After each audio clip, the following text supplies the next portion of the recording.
Hello guys, welcome back another video. Today in this video we will talk about how to cancel sports research supplement subscription. Okay, so basically when you purchase any product on their official website, if you have taken any subscription by mistake, how you can cancel it.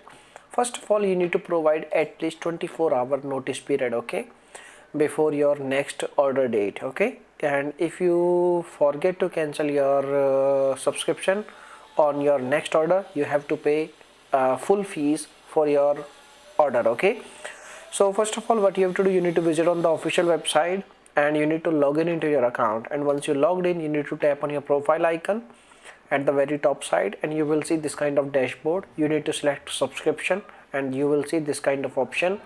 In this box you will see your subscription details. You can cancel your subscription by choosing your order, and you can cancel it very easily. So this is the method by which you can cancel your sport research subscription. Now if you have any other questions, you can make a comment. I will reply very soon, and thanks for watching this video. Bye bye, take care.